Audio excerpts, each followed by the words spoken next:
tardes tengan todos ustedes. Muchas gracias por seguirnos sintonizando en este magno simposio internacional Revolucionando Juntos por la Salud. El día de hoy tenemos el placer de que nos acompañe una doctora con una trayectoria inigualable. Ella es egresada del Hospital Regional de Ciudad Madero en Anestesiología. Su posgrado lo realizó en el Hospital Infantil de México Federico Gómez, en Anestesiología Pediátrica. Además, es certificada por el Consejo Nacional de Anestesiología. Es miembro activo de la Federación Mexicana de Colegios en Anestesiología. Es miembro del Colegio de Anestesiólogos del Norte del Estado de Veracruz. Y también forma parte del equipo de anestesiología en el Hospital Regional de Pemex en Poza Rica, Veracruz. Hoy nos hablará de la anestesia para procedimientos fuera de quirófano en pacientes pediátricos. Sea bienvenida, doctora Vanessa Fano Covarrubias.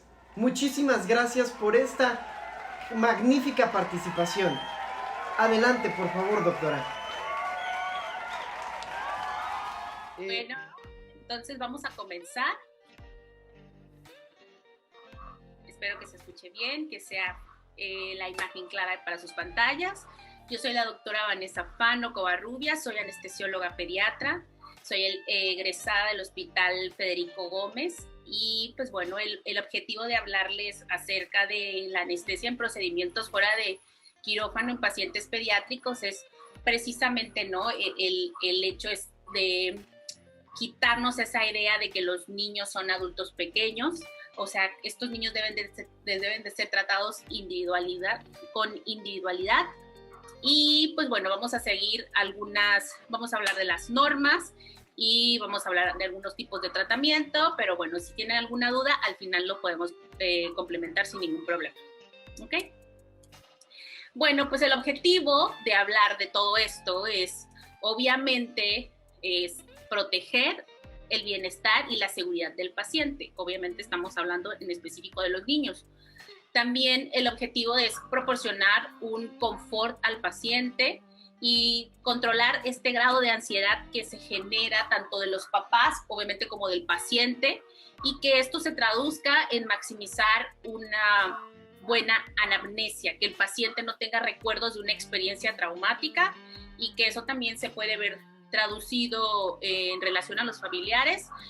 El objetivo de que vaya un profesional de la salud a administrar esa sedación fuera de quirófano, pues obviamente es para facilitar también el tiempo de exposición o el tiempo de los procedimientos, ya sean terapéuticos o diagnósticos, para cortar tiempos, ¿no? Para evitar todo esto que hemos estado platicando. Y obviamente si va un personal de salud calificado, pues hasta que tenga una buena asistencia en situaciones de riesgo. ¿Qué es una situación de riesgo? Pues obviamente obstrucciones de la vía aérea, dependiendo por la sedación tan profunda que se haya generado, o algún choque anafiláctico, una reacción alérgica a los medicamentos que nosotros administramos, o realmente una parada cardiorrespiratoria. Muy bien. Entonces, esto es un verdadero reto para el anestesiólogo, independientemente si es anestesiólogo pediatra o no. Sobre todo porque vamos a áreas remotas que son fuera o extra de nuestra zona de confort, y no solo de confort, sino en el área donde tenemos todo, que es el quirófano. Entonces, cuando nosotros salimos fuera de quirófano, normalmente estas áreas no están preparadas para el tipo de procedimiento que nosotros vamos a realizar, o es el tipo de maniobras que tenemos que realizar en algún momento en un área crítica. Entonces, el personal de por sí tampoco está familiarizado con las complicaciones que pueden pasar durante las sedaciones o las anestesias. Entonces, trabajamos casi con todas las cosas en contra de nosotros. Aparte de que si existe algún tipo de complicaciones, estamos en aislamiento por completo y no tenemos nuestros compañeros que nos puedan venir a ayudar o a rescatar. Entonces también esto es algo más en contra. Aparte que es un lugar, como les mencioné al principio, que no están preparadas, pues o no hay material o básicamente es muy escaso. de por sí nosotros necesitamos, por ejemplo, un monitoreo, luego los aparatos no funcionan, necesitamos un aspirador y hay veces que ni siquiera existe un aspirador como tal en las salas. Entonces es importante tener todos estos en cuenta, porque una vez que ya administramos la sedación o dimos la anestesia fuera de quirófano, el paciente necesita un área de recuperación. ¿Y qué es lo que pasa? Estos lugares no están adaptados ni siquiera con tomas de oxígeno o con lugares para que se recuperen y puedan egresarse, porque normalmente estos procedimientos son ambulatorios y necesitan estar al 100 o mínimo con ciertos criterios que los vamos a ver más adelante para que se puedan egresar. Bueno, entonces esto es un verdadero reto para el anestesiólogo porque nos enfrentamos a que el equipo siempre está incompleto o no es el necesario, sobre todo si va a ser un paciente pediátrico, no tenemos los aparatos exclusivos para este tipo de pacientes. Entonces, pues el personal normalmente no está adaptado para ayudarnos a pasarnos el material o a ver las posibles complicaciones que se puedan tener durante la sedación o anestesia en este tipo de pacientes. Y bueno, entonces es importante mencionar que para poder administrar una anestesia, nosotros nos tenemos que regir sobre la norma oficial mexicana, que es la NOM 006 SSA 3 del 2011. Actualmente ya existe una actualización, pero aún está como proyecto, no está oficial, del 2017. Y esta nos dice que se establece características que deben de tener nosotros, los profesionales en el área de la salud y de los establecimientos para dar algún tipo de atención médica. Entonces también nos dice que el ejercicio de la anestesiología se basará en los principios científicos y éticos que orientan a la práctica médica y en de la libertad prescriptiva del médico anestesiólogo, atendiendo las circunstancias de modo y tiempo y lugar y beneficio del paciente. Entonces, para los establecimientos que vamos a dar atención médica para la práctica de anestesiología, debe de contar obviamente con la licencia sanitaria, pero en específico deberá tener dentro y fuera del quirófano como mínimo una toma de oxígeno, un equipo de aspiración, un carro rojo para el manejo del paro cardiorrespiratorio, una máquina de anestesia completa, en el caso para las salas de hemodinamia, para las tomografías computarizadas y para las salas de endoscopía, y una máquina en especial para la resonancia magnética, que obviamente sea compatible con este tipo de procedimientos. Entonces, para los que damos o somos prestadores de servicios de anestesiología, determinar el estado físico del paciente y evaluar el riesgo. Siempre una valoración preanestésica antes. Obtener del familiar o del representante legal la carta del consentimiento informado más bien ofreciéndole información suficiente, clara y oportuna sobre el plan anestésico, así como los riesgos y complicaciones. Además, se debe de revisar y comprobar siempre que la máquina sea funcional antes del inicio de cada procedimiento. Pero en específico para el paciente pediátrico, que es de lo que se trata esta charla, en los pacientes neonatos y lactantes deben de ser aplicados por un anestesiólogo capacitado en el área, o al menos que esté en constante manejo de este tipo de pacientes, que cuente con el equipo adecuado para la atención de estos niños, considerando la edad, el peso y la talla, así como el plan anestésico que se debe de individualizar dependiendo de las condiciones clínicas de cada paciente, y por norma nos piden que cada paciente se tenga una vena intravenosa permeable durante todo el procedimiento, aunque no necesariamente sea la forma de administrar la anestesia. Y pues bueno, como sabemos, los procedimientos pueden ser diagnósticos y terapéuticos, o sea, los niños van a necesitar anestesia o sedación porque normalmente no cooperan, y pueden ir desde broncoscopías porque se comió una pila, o desde accesos vasculares porque se necesita colocar catéteres venosos centrales para tratamientos específicos, o para tomar un simple estudio de una resonancia magnética, una tomografía computarizada, y que pues necesitan estabilización de algún tipo de eje, o sea, que no se mueva, desde endoscopías, que pueden ser nada más para ver qué es lo que tiene, o sea, diagnósticas, o aplicar algún tipo de tratamiento, biopsias hepáticas, biopsias renales. Entonces, dependiendo el procedimiento, si va a ser solo diagnóstico o solo terapéutico, entonces es el tipo de anestesia que se le debe de ofrecer, ya sea una sedación profunda o una sedación suave o mínima, o si de plano necesita anestesia general. ¿Y cuál va a ser la pauta? Que si este procedimiento le va a generar dolor. ¿Okay? Entonces, para eso es importante siempre tener en cuenta en qué condición clínica llega el paciente, hacer una valoración preanestésica adecuada. Tenemos que tener y contar con los antecedentes personales patológicos, saber si lo han operado antes, qué tipo de anestesia le dieron en sus cirugías pasadas y sobre todo si tuvieron algún tipo de complicación en cada una de ellas. Obviamente, valorar y revisar, auscultar, medir, pesar al paciente, saber qué medicamentos toma y si tiene alergias de algún tipo. Entonces, ¿en qué pacientes sí me voy a atrever a darle una sedación fuera del quirófano? Normalmente los factores que influencian al éxito de una sedación, analgesia, normalmente son de acuerdo a la edad, ¿no? Niños mayores de 3 años.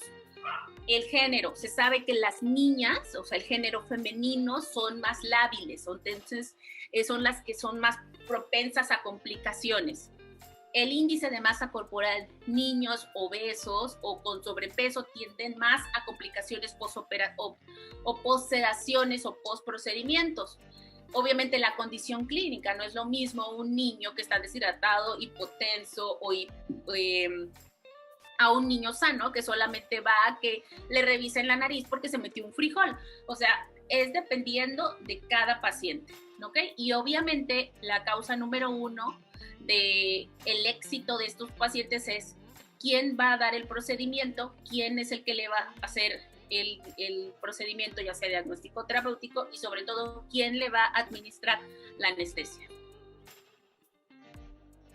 Y bueno, como parte de la selección de pacientes, pues es importante que nosotros como anestesiólogos siempre hacemos una clasificación, ya sea una ASA, de acuerdo a la clasificación de la Sociedad Americana de Anestesiólogos, ASA 1, ASA 2 y ASA 3.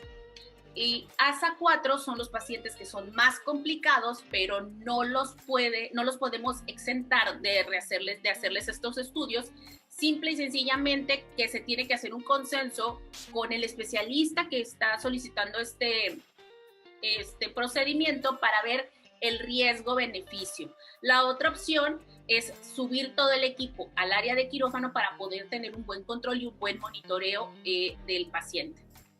Después, otro punto importante son en los recién nacidos o prematuros. No existe algo que sea de vida o muerte que pueda esperar, al menos para poder hacerse fuera del quirófano. Que es a lo mejor no me explique bien, pero por ejemplo, necesitamos que a fuerzas hayan alcanzado al menos un mes de vida, o sea que ya no sean recién nacidos, para que tengan menos riesgos de complicaciones. ¿Por qué? Porque si no, ya el procedimiento ya no será ambulatorio, como les mencioné.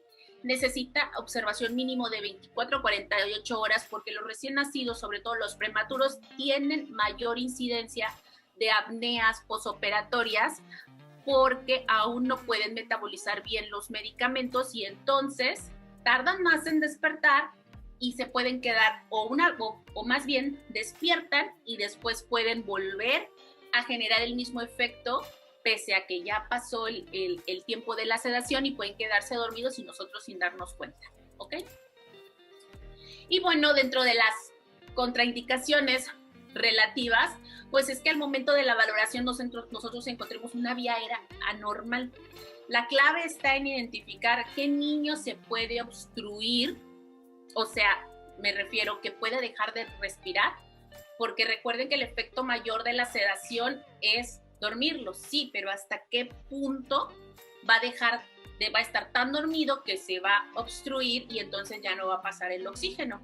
Si a esto nosotros le agregamos que tiene alteraciones en la vía aérea, ya sea paladar, que tenga puente nasal deprimido, que tenga implantación baja, que tenga micrognatia, que tenga retrognatia, que tenga unos dientes prominentes, que tenga una lengua grande o bueno, macroglosia, que tenga un cuello corto. Todos estos son indicadores de vía aérea normal. Entonces es importante que la valoración nosotros lo tengamos muy en cuenta para evitar ciertas complicaciones durante el procedimiento. Aunque no es una contraindicación, sí tenemos que ponerlo o tomarlo muy en cuenta. Que el paciente, otra de las contraindicaciones relativas es que el paciente tenga un síndrome de apnea obstructiva del sueño. O sea, ¿qué quiere decir? Estos niños que roncan toda la noche y que duermen con la boca abierta o que utilizan dispositivos externos para poder respirar, que son los CPAPs, que avientan flujo constantemente para evitar que la vía aérea se obstruya. Entonces, estos niños claramente no pueden manejarse de forma ambulatoria, o al menos se tiene que hacer una valoración en específico con el neumólogo o con el otorrino para ver el riesgo, el beneficio de realizar este tipo de procedimientos. Ojo, pacientes con enfermedad respiratoria, pacientes con enfermedad cardíaca no controlada, pacientes con disfunción neuromuscular, con obstrucción intestinal, con presión intracraneal aumentada. No quiere decir que no se puedan hacer. Solo hay que cambiar el escenario de un lugar fuera de control, como puede ser no sé, cualquiera de estos escenarios que platicamos, o sea, algo que no esté fuera del quirófano donde se supone que existe todo. Lo ideal es que se mueva el equipo al quirófano para tener el control de todos los signos vitales y de la vía aérea y de algo en lo que yo sé que se pueda complicar, ¿ok?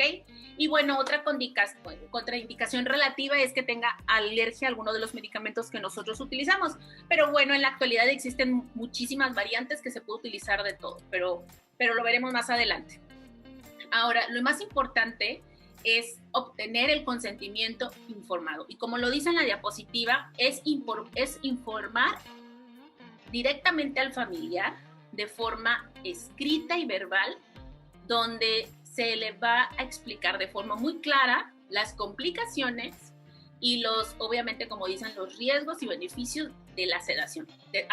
Desafortunadamente, yo siempre le digo a los papás, la anestesia se tiene que dar. O sea, no se puede hacer los procedimientos sin que el niño, sin anestesia.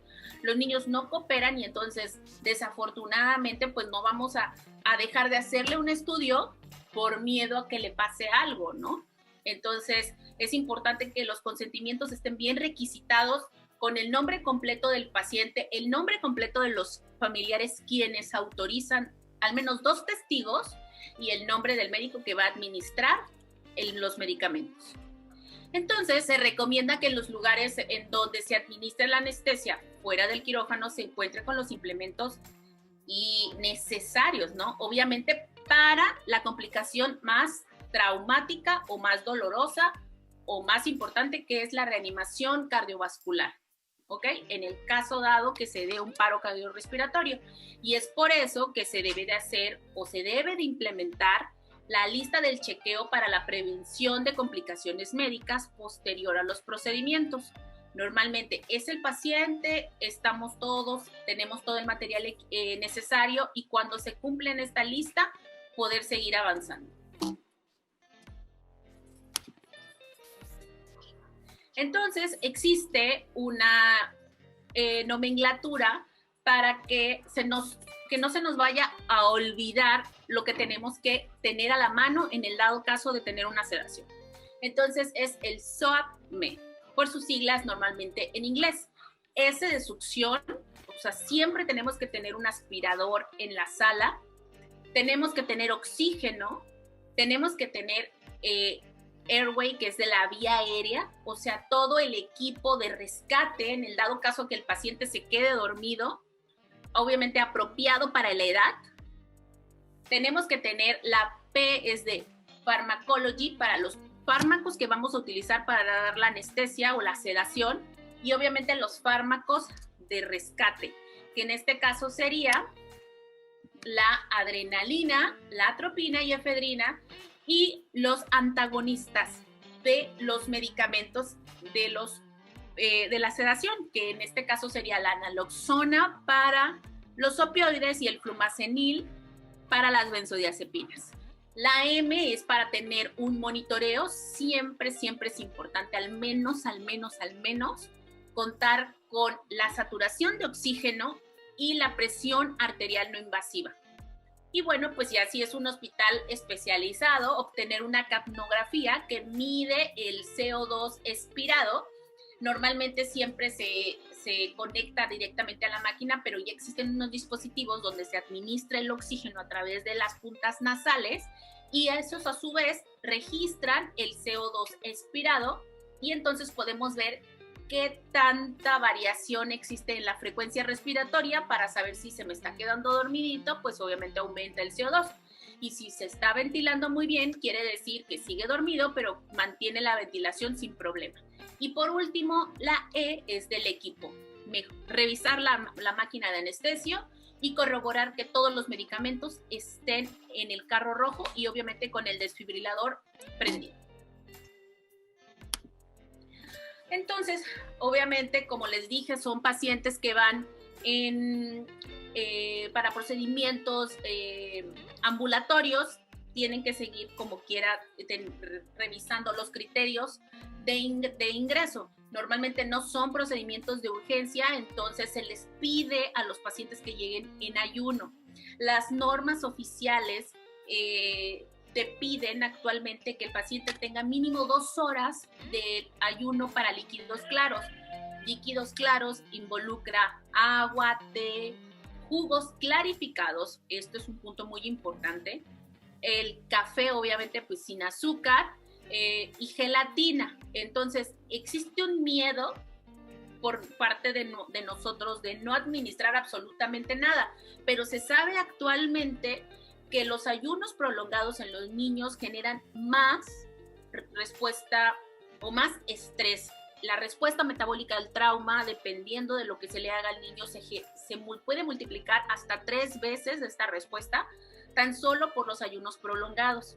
Entonces, es importante tener este recuadro en mente. El niño tiene que llegar en ayuno 2 horas solamente antes del procedimiento para líquidos claros, 4 horas para leche materna, 6 horas para fórmula, 6 horas para leche de caja, 6 horas para una dieta ligera. ¿Qué es dieta ligera? Fruta y tal vez un pan tostado, un sándwich, pero no se recomienda. Solamente que cuando vayan a ser sólidos, que sean 8 horas estrictos. Y estas recomendaciones también van a variar de acuerdo a la edad del paciente. Y todo esto tiene un nivel de evidencia 1 con un grado de recomendación A. Esta gráfica me gusta mucho porque los niños se quedan con muchas horas de ayuno. Entonces, aquí mismo nos dice, cuando nosotros administramos algún volumen, ya sea de sólidos o de líquidos al estómago, se va a medir en un porcentaje. Entonces, los movimientos peristálticos comienzan desde el esófago. Entonces, nosotros si administramos líquidos claros, no va a tardar en avanzar esos líquidos. Entonces, se sabe que aproximadamente a los 10 minutos ya va a estar vaciado ese estomaguito en un 50%. Y hasta la hora se sabe que ya menos del 10% del volumen residual gástrico va a estar perdido, ya no va a haber. Entonces, teniendo en cuenta que estos son los líquidos claros y estos son los sólidos o los alimentos copiosos, entonces vean, en relación a los líquidos claros con los alimentos copiosos, pues bueno, han pasado 2 horas y aún se obtiene más del 50% todavía del contenido gástrico. Ahora, el motivo por el cual nosotros solicitamos el ayuno no es por el miedo a la broncoaspiración, pero no tan solo eso, sino a la neumonitis química que puede existir por este tipo de de complicaciones. Entonces, existen varios estudios donde ya haciendo las 2 horas, ya haciendo uso de estos horarios de ayuno preoperatorio, se midió el pH gástrico del residual que quedó en los niños que hicieron 1 hora a diferencia de 2 horas de ayuno preoperatorio. Y en conclusión, no encontraron diferencias significativas en cuanto a la medición de los pHs en los pacientes que dejaron 1 o 2 horas. Recordando la tablita, que vimos, bueno, la gráfica que vimos, porque las guías nos dicen 2 horas para asegurar que el 100% esté vacío, pero básicamente en la primera hora ya está por completo, casi por completo, bueno, vacío el estómago. Entonces es importante que se apliquen estas nuevas guías. No hay que tener miedo, solamente en quienes van a estar contraindicados, en todos los que tengan aumento en la presión intraabdominal, ¿no? Los obesos, los niños diabéticos, los que tienen obviamente pues perforaciones o abdómenes ocluidos, en los niños con parálisis cerebral que tienen mal manejo de secreciones, en los niños Downs que tienen mal manejo de secreciones. O sea, hay que ser muy específicos, pero en la población en general debemos utilizar estas guías, ¿ok? Entonces, una vez que ya lo valoramos, ya corroboramos el ayuno, entonces, ¿qué es lo que hay que hacer? Lo número 1 es intervenciones no farmacológicas para optimizar la sedación, desde psicológicas, distraerlo, ponerlo a hacer actividades, no sé, ambientales, poner el área con juguetes, con dibujos, caricaturas, algo que lo haga ser más cálido para que el niño no se sienta tan atacado, ¿no? Entonces, todo esto genera muchísimo confort en los niños, tranquilidad a los familiares, y esto hace que cooperen más, incluso hasta que hemos llegado a notar que haciendo estas intervenciones en ocasiones ni siquiera se requiere la sedación. Entonces, otra de las intervenciones son sociales. Hay veces que se les pide a los papás que cooperen, que entren con el niño, que ellos mismos los sostengan, los cargan mientras nosotros administramos los medicamentos, o incluso ellos mismos pueden estar apoyándonos con la mascarilla de oxígeno mientras el niño poco a poco va cayendo en el plano que nosotros deseamos. ¿Ok? Y otra parte importante, pues, es la comunicación con el anestesiólogo. Es un niño que ya se da cuenta, es un niño más de 3 años, entonces hay que hablar directamente hacia él, explicarle qué es lo que vamos a hacer, que su familiar o su papá o mamá van a estar ahí con él, y entonces estas intervenciones, créanme que funcionan muchísimo y tenemos resultados efectivos. ¿Ok?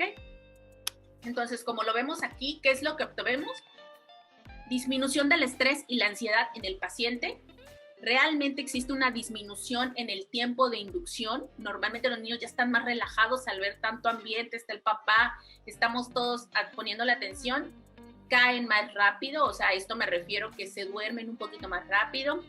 Estas intervenciones también disminuyen los requerimientos durante el trans, o sea, ya no hay tanta necesidad de estarle pasando medicamentos durante el tiempo del procedimiento, y obviamente el que nosotros tratemos hacia el paciente, el que los papás se vean involucrados, en el que vean de que el área está adaptada para algo, de pediatría, aumenta la satisfacción de los padres y obviamente pues es un mejor resultado en la atención al paciente.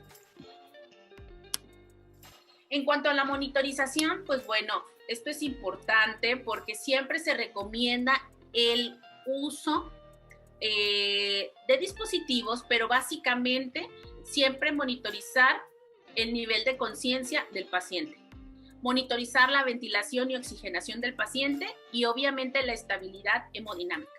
Entonces, normalmente ya existen unas escalas que pueden ser aplicadas también para el paciente pediátrico. Tenemos la escala de RAS y la escala de Ramsay, dependiendo estas características, el paciente está despierto, responde a las órdenes, solamente responde a los estímulos o ya de plano no responde, entonces yo voy viendo qué nivel de sedación o qué profundidad de sedación tiene cada uno de los pacientes, ¿ok?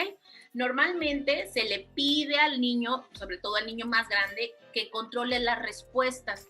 Durante los procedimientos que no sea posible que ellos hablen, se les pide que, por ejemplo, hagan el pulgar hacia arriba o que hagan un movimiento con su piecito. El objetivo de todo esto es estar verificando que si es capaz de hablar, obviamente tiene la vía aérea permeable, porque es capaz, o sea, no se le están acumulando las secreciones, no se está obstruyendo con nada. Y esto sería algo maravilloso, pero normalmente va en relación a la edad, del estado de ansiedad con el que llega, pero es importante tenerlo en mente. Entonces, como les dije, hay que monitorizar continuamente la función ventilatoria a través de la capnografía, que es esta imagen que les estoy señalando, y la saturación de oxígeno. Entonces, en pacientes que no cooperan es importante, o los que sí van a requerir una sedación profunda, que al menos tengamos estos dispositivos, ¿ok? Entonces, una vez que ya tengamos al paciente dormido, es importante también la monitorización continua de la presión arterial, del electrocardiograma, pero bueno, en algunos casos no se va a poder contar con todo el equipo, y entonces en específico, sobre todo cuando el material se lleva a la sala de a la sala de resonancia magnética.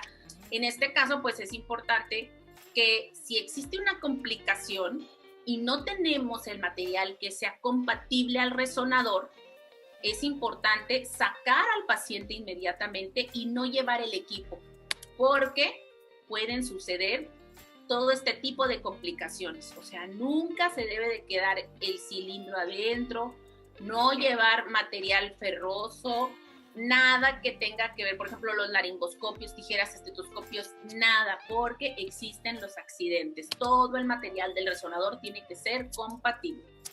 Entonces, las indicaciones para anestesia general, pues obviamente va a depender de las características del paciente, si el procedimiento es doloroso o si va a ser muy tardado.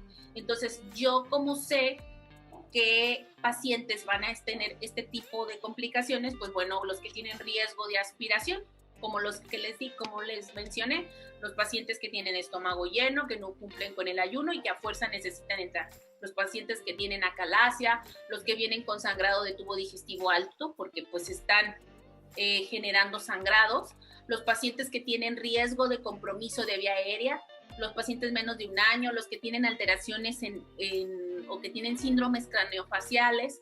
Entonces yo en esto ya ni siquiera voy a esperar o ni siquiera voy a iniciar con una sedación. Yo tengo que asegurar y proteger la vía aérea e irme directamente con una anestesia, ya no una sedación. Entendamos que la anestesia ya es un grado más profundo. El paciente está completamente dormido y todos sus movimientos de respiración van a ser a través de una máquina, y esa es la diferencia.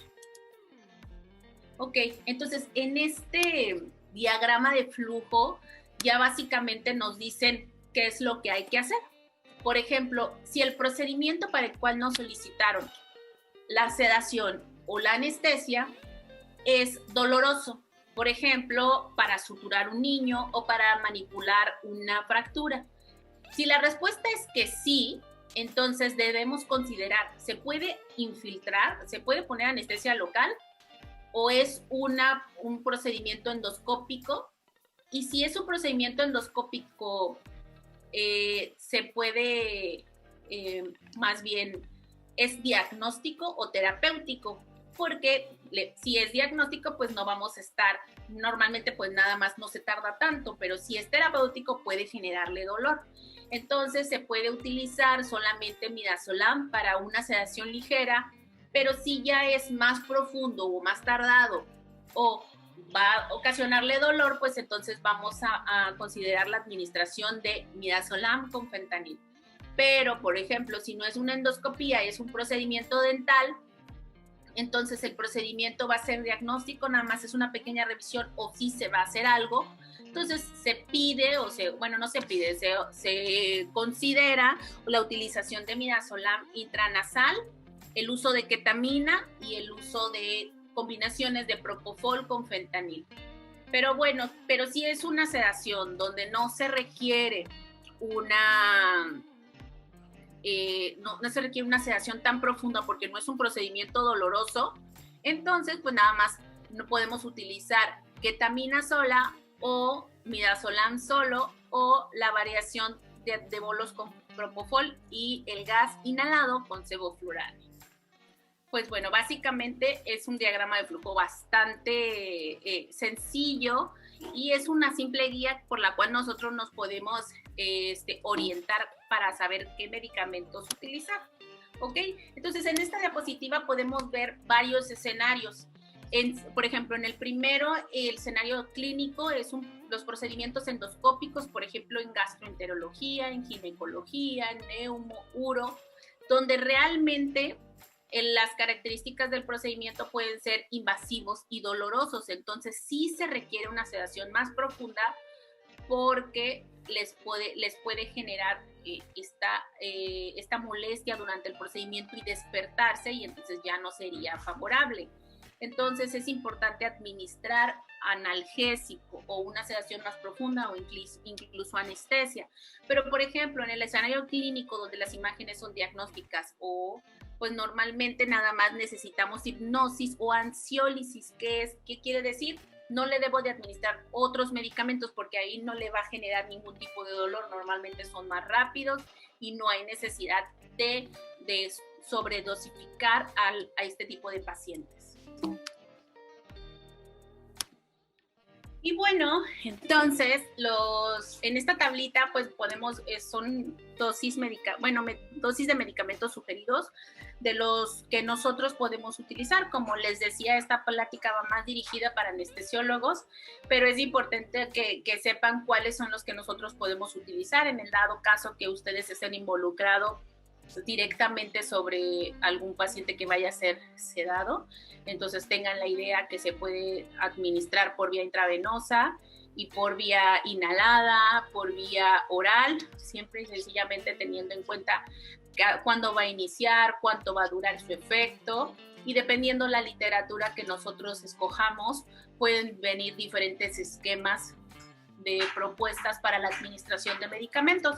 Entonces es importante nada más tenerlo en cuenta. Pero ¿qué es lo que pasa si el paciente, una vez que se le administran los medicamentos, sufre una complicación? Y la complicación número 1 es hipoxemia por falta de ventilación, o sea, por hipoventilación o literal una apnea, que es el cese de las respiraciones. Entonces lo que tenemos que hacer es reposicionar, o sea, parar todo, reposicionar la vía aérea, porque normalmente nada más la lengua se abate, empiezan a respirar, ya tienen un estímulo si es que el procedimiento no es doloroso. Entonces, si fue suficiente, pues bueno, podemos continuar, pero si aún el paciente no recupera esta ventilación, pues entonces hay que ajustar la mandíbula y es una subluxación, y después colocar un dispositivo oral que es una guerel que se utiliza para abatir más la lengua, y si con esto fue suficiente puedes continuar, pero si con esto fue insuficiente, el paciente sigue en apnea, entonces rápido, suspender todo, llamar por ayuda. Se puede insertar también un dispositivo nasal para que el aire también pueda pasar por ahí, o literal colocar una mascarilla laríngea o intubar al paciente, ¿no? Y sobre todo, si a pesar de todo esto el paciente está obstruido, o el paciente hay sangre, o el paciente vomitó y sigue sin responder, rápido, no lo vamos a pensar más y vamos a hacer una vía aérea quirúrgica, que en este caso sería la traqueostomía, ¿ok?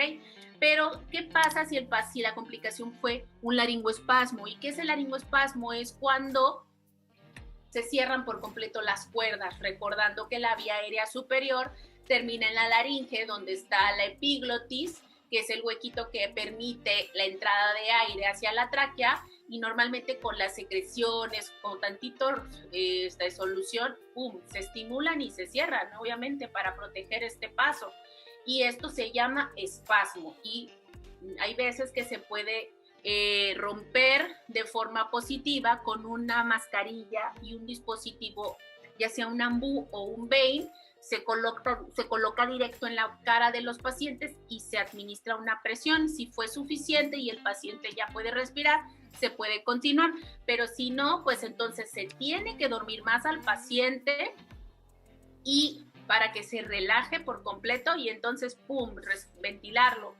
Y en estos casos, pues ya se pide ayuda, se suspende el procedimiento, y si con eso no fue suficiente, entonces se decide dar otros tipos de medicamentos, como son los relajantes neuromusculares. Y si a pesar de esto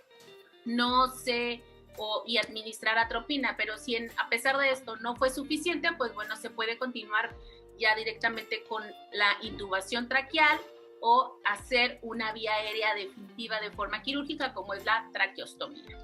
¿Ok? Entonces, nada más es importante tener en cuenta que, como les mencioné al principio, no hay un área para que se recuperen los pacientes. Entonces, después del procedimiento, los pacientes tienen que estar, al menos tenemos que ver los criterios de alta. Tienen que estar completamente despierto, orientado y respondiendo a órdenes verbales. Tiene que estar saturando por arriba del 95, ¿ok? Del 95% de su basal. La presión arterial tiene que estar conservada, la movilidad, que pueda caminar y sobre todo que no esté mareado y que no tenga vómitos, dolor de cabeza o sensación de inestabilidad. Entonces, como les dije, son procedimientos ambulatorios. Normalmente el paciente llega, le hacemos el procedimiento y cuando cumpla con estos criterios se puede ir a su casa sin problema. ¿Ok? Y pues básicamente, como conclusión, es importante que sepan que las sedaciones tienen que ser dadas por anestesiólogos o personal que esté capacitado para eso. Porque cualquiera puede administrar medicamentos, pero no cualquiera puede recuperar al paciente de las complicaciones. Tiene que ser un experto en vía aérea, un experto en medicamentos que sepa cuáles son los antagonistas de los medicamentos utilizados y obviamente el punto más importante, tener todo a la medida y talla de cada uno de los pacientes pediátricos. Y pues bueno, esta es mi bibliografía. Les voy a compartir mi correo electrónico para dudas o que me pueden hacer directamente de forma personal, o si no, en este momento puedes contestar las respuestas. Hasta luego. Gracias. Muchísimas gracias, doctora, por esta fenomenal y excelente conferencia. Los esperamos a todos ustedes en la página de Facebook Bullying, un problema que tiene solución, para la sección de preguntas y respuestas. Gracias.